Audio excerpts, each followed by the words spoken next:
Hi, it's me again. I hope you're feeling good and are enjoying the 7 Rules email course. Here's Rule 4. Rule 4. A story.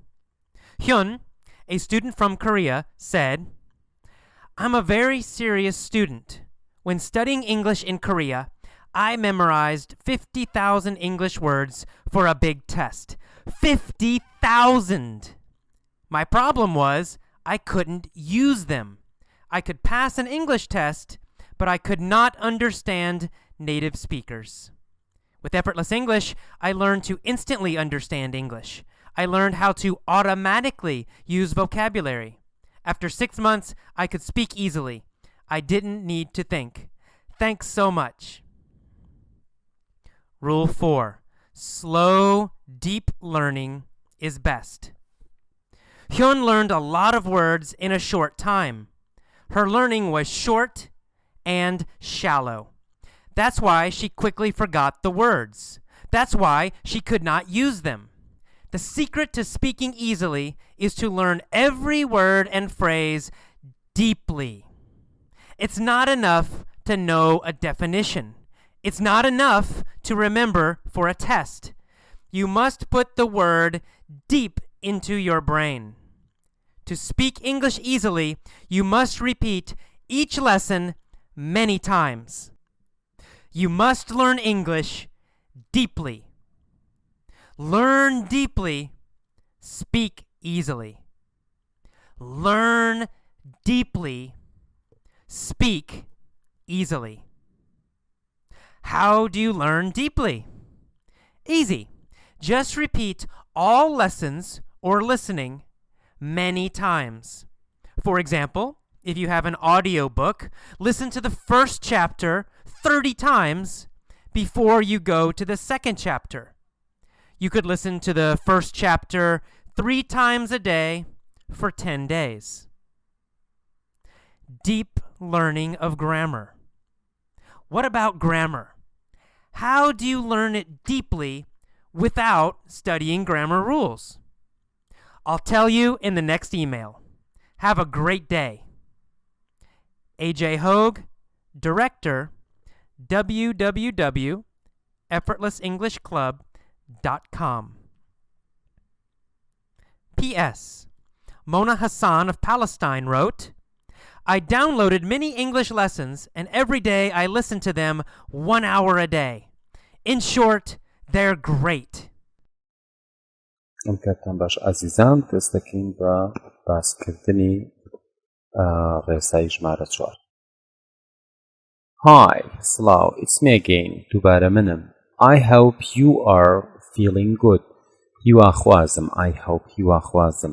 You are کە ئێوەیان بەڕێزدان تۆ feeling good هەستت باش بێت واتە ئیحساسی باشی بکەی واتە تەندروست بێت and are enjoying و چێژ وەرگری the 7 rules email course لە کۆرسدا ئیمێل یا 7 ڕۆژیەکە.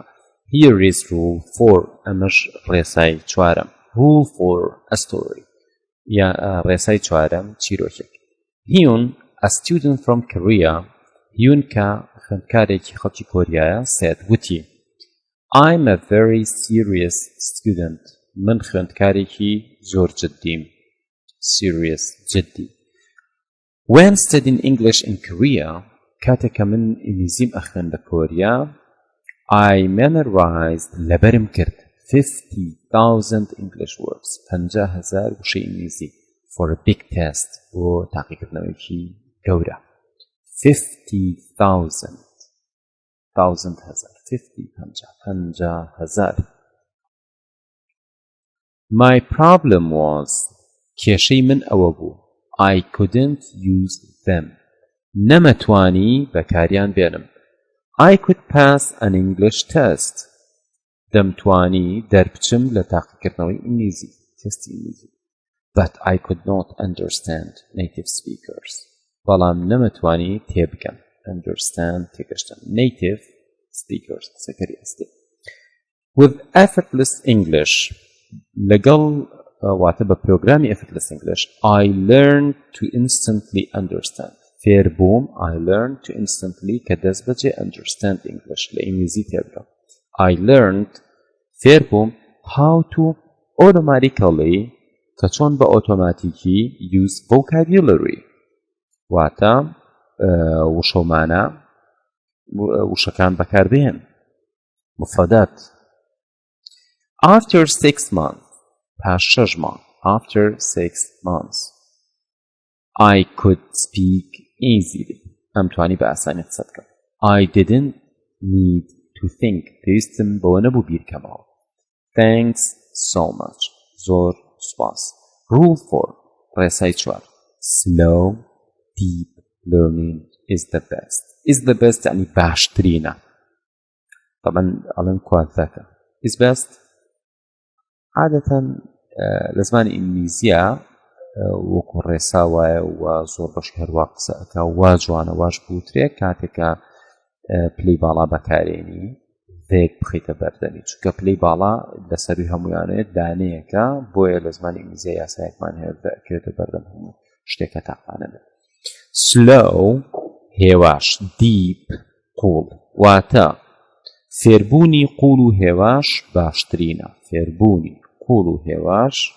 باشترینە Hyun learned a lot of words Hyun فێربوو وشەیەکی زۆر a lot of words in a short time لە کاتێکی کەمە short کورت لە کاتێکی کورتە لە کاتێکی کەمە her learning فێربوونەکەی was short کورت بوو and shallow تەنک ئەگەر بڵێ قوڵ بۆڵی دیب ئەگەر بڵێ تەنک بوو واتە پێچەوانەی قوڵ ئاوێ تەنک بێ ها قوڵ نەبێ ئەڵێ shallow That's why she quickly ئەوە بۆیە بە خێرایی forgot the words وشەکانی لەبیر چوو That's why she could not use them ئەوە بۆیە نەیەتوانی بەکاریان بهێنێت واتە ئەم تەنها وشەکانی لەبەر کردووە ئیتر تەنها ئەوەیە بۆ ئیمتیحانێک زانی دوای بتێ قسەت پێ قسەت بۆ نایە یان زانینەکانە قوڵ نییە بۆ چکە بە قوڵی فێری نەبوویت The secret to speaking easily نهێنی قسەکردن بە ئاسانی is to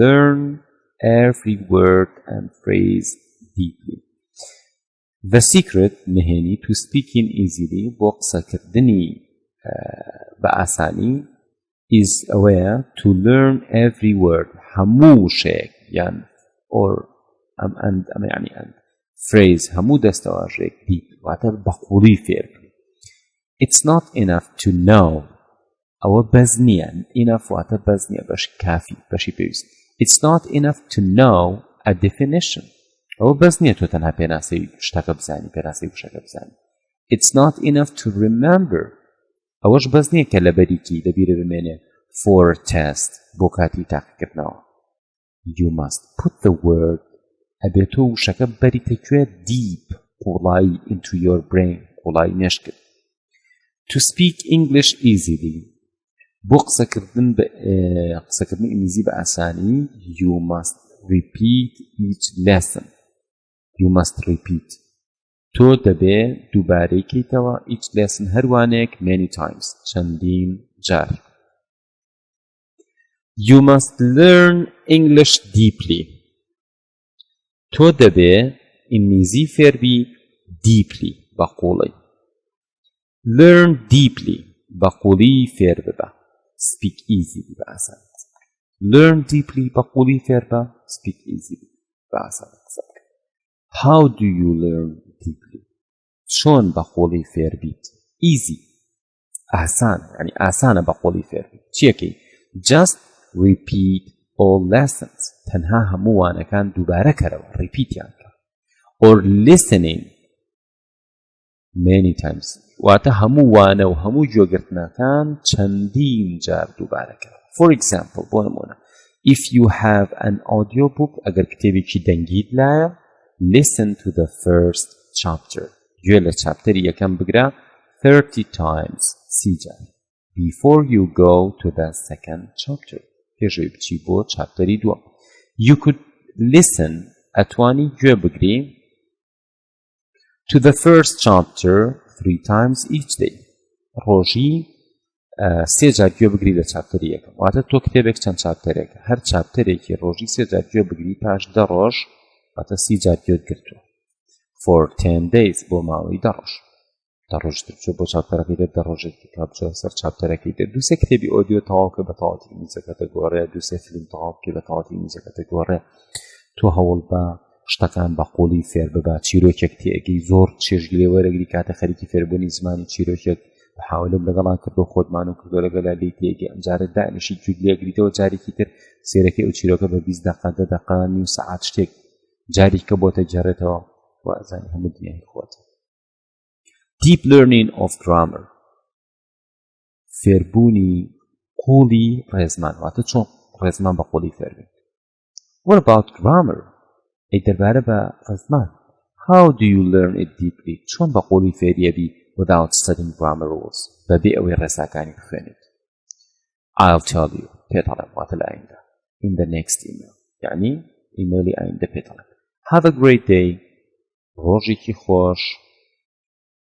AJ Hawk Director www.effortlessenglishclub.com Effortless English. Okay. Mona Hassan of Palestine wrote Mona Hassan la Palestina wa Nusi. I downloaded many English lessons. زور واني إنجليزين download كرت. And every day وهمروجة I listen to them. جوان ليقرم. 1 hour a day. روجي يكسر. In short بكرتي they're great. أوانا شازة. هزنن.